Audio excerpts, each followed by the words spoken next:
જય માતાજી। આજે ઇન્ડિયાથી એક ફોન હતો કે છેલ્લા 18 વર્ષથી હનુમાનજી મહારાજની હું ઉપાસના કરું છું, સાધના કરું છું, પણ કોઈએ મને જણાવ્યું કે સિંગલ લેડી તરીકે એકલી વ્યક્તિ છો તમે, તો તમારે હનુમાનજી ભગવાનની મહારાજની સાધના ન કરવી જોઈએ। એમણે મને ફોન કર્યો અને મને પૂછ્યું કે મારે શું કરવું જોઈએ। તો મેં કીધું કે મને ખબર નથી, પણ મારા અમદાવાદ આશ્રમમાં લગભગ 60થી 65 વાંદરા છે। તમને હું આખો દિવસનો સમય આપું છું।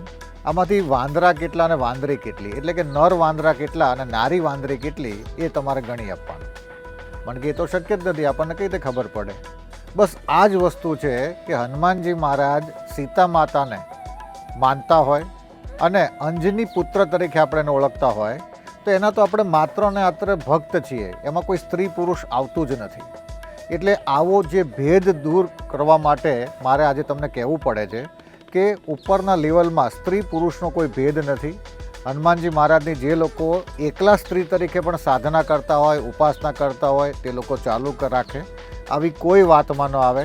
અને એટલા માટે આપણને ગુરુની આવશ્યકતા છે કે આપણી દિશા બીજા બદલી ના નાખે। અસ્તુ, વંદે ગોમાતરમ, વિરલ બાપુ, મોજ, આજ અમેરિકાથી। જય માતાજી।